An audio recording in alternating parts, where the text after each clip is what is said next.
ఇక్కడ తలదన్ని అనే వర్డ్ ఏదైతే ఉందో తెలంగాణలో ఉన్నటువంటి మ్యూజిక్ డైరెక్టర్లను ఎవరైనా కీరవాణిని తలదన్నే దాంట్లోనే ఒక రకమైనటువంటి వివక్ష ఉంది. ఇన్ని రోజుల పాటు ఆంధ్ర పెత్తందారులు ఆంధ్ర వివక్ష తెలంగాణ మీద ఉంటుంది అనే మనం తెలంగాణ రాష్ట్రం కోసం పోరాడి తెలంగాణ తెచ్చుకున్నాక కూడా మళ్ళీ రాష్ట్ర గీతం విషయంలో కూడా మళ్ళీ వివక్ష ఉంటుంది అనేది వాళ్ళ వర్షం. ఏం వివక్షత ఇక్కడ అంటే రేపటి రోజున ఆఖరికి మీ రాష్ట్ర గీతానికి కూడా మేమే మ్యూజిక్ కొట్టినాం అనే మాట అంటారు. ఇప్పుడు చంద్రబాబు గారు ఉన్నారు ఎగ్జాంపుల్. రాష్ట్రాన్ని కదా ఒక పాటకు ఆయన మ్యూజిక్ చేసాడు, ఒక సినిమాకి చేస్తే ఇప్పుడు నేను ఒక ఎస్సీనండి, నేను ఒక ప్రోడక్ట్ తయారు చేస్తున్నా, ఒక మూవీ ప్రొడ్యూస్ చేస్తున్నా. ఇప్పుడు ఒక ఎస్సీ వాళ్ళందరూ వచ్చేసి ఎస్సీలలో ఒక మంచి మ్యూజిక్ డైరెక్టర్ లేడా, కీరవాణి గారిని ఎందుకు పెట్టుకున్నావు నీ మూవీలో అని చెప్పి నాతో పోరాడితే నేను ఏం ఆన్సర్ చేయాలి? నేను ఒక బెస్ట్ ప్రోడక్ట్ చేయాలని ఉందా, లేకపోతే సోషల్ సర్వీస్ కమ్యూనిటీ సర్వీస్ చేయాలని ఉందా? ఇది రాష్ట్రానికి సంబంధించిన ఒక అసెట్, అది గొప్పగా ఉండాలి అని కోరుకోవాలి. కానీ ఆ గొప్పగా మన దాంట్లోకి చేస్తే చేయండి, అది ఇన్ని రోజుల దాకా ఎందుకు చేయలే? ఇప్పుడు అందశ్రీ గారు ఇంతకుముందు తెలంగాణ ఉద్యమం నడుస్తున్నప్పుడు కూడా ఇక్కడ ఆంధ్ర వాళ్ళ సినిమాలకు సంబంధించిన విషయంలో కానీ ఆంధ్ర రైటర్లకు సంబంధించిన విషయంలో ఆంధ్ర సింగర్లు వీళ్ళందరూ ఎవరైతే ఉన్నారో వీళ్ళందరి మీద కూడా అందశ్రీ గారు కూడా కామెంట్లు చేసారు.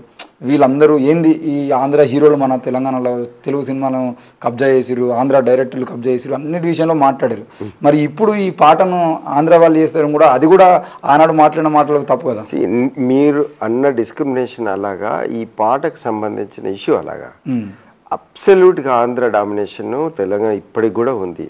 ఇప్పుడు అవి ఎవరు అడ్రస్ చేయట్లే, ఒక పాటనే కాదు, సినిమా ఇండస్ట్రీ తెలంగాణకు సంబంధించిన ఏ ప్రొడ్యూసర్లకు ఎంటర్టైన్మెంట్ లేదు. తెలంగాణ ప్రొడ్యూసర్స్ ఎవరైనా ఉన్నారా చూడు, తెలంగాణ డైరెక్టర్స్ ఎవరైనా ఉన్నారా చూడు, ఎంత రిపీటెడ్, ఎవరు చూసినా ఆంధ్ర వాళ్ళే ఉంటారు.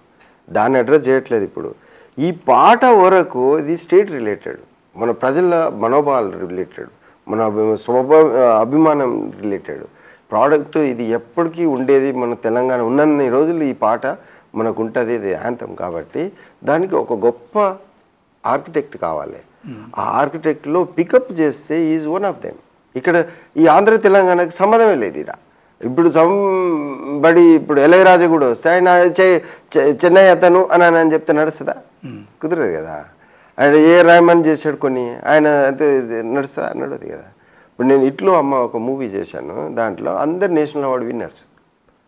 ఓకే, అందులో మ్యూజిక్ డైరెక్టర్ సన్నీ ఎంఆర్. నేను ఇప్పుడు అద్దెంకి దయాకర్తో చేసిన ఒక మూవీ మ్యూజిక్ డైరెక్టర్ కీరవాణి గారు.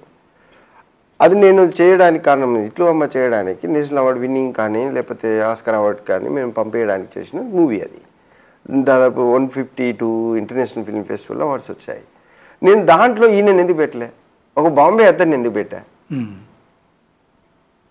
Look at the choice of the director and the DOP and the hero, heroine and producer, they will discuss who is the best for it and comfort కూడా చూసుకొని ఆ ambience చూసుకొని. మన కీరవాణి గారు నా సినిమాలో ఒక పాట పాడారు, దానికి మ్యూజిక్ చేశారు. గదరన్న పాటనే కాకుండా ఇంకో పాట ఉంటుంది, దానికి ఆ ట్రాక్స్ యొక్క రికార్డ్ చూస్తే దాదాపు 200 ఉంటాయి. సో ది వే ఈ meticulously work on that product అనేది ఎంత సీరియస్గా ఒక సిన్సియర్ వర్కర్, ఎంత వేరే వాళ్ళు చేస్తారా చేయరా అని, దట్ ఈజ్ హౌ ఈ వర్క్.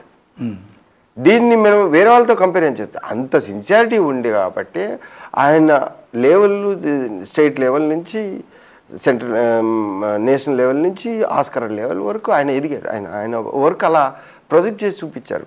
ఆయన ఇప్పుడు RRR, బాహుబలి 1, 2, మగధీరా, సో ఇంకోటి ఏదో మధ్యన వచ్చింది అఖండనం ఏదో అని. సో ఇలాంటి బింబిసారా, ఇలాంటి మూవీస్కి మ్యూజిక్ ఇచ్చిన పర్సన్. ఆ దానికి తగ్గట్టు కాంపిటీషన్లో తెలంగాణలో ఎవరన్నా ఇచ్చారా?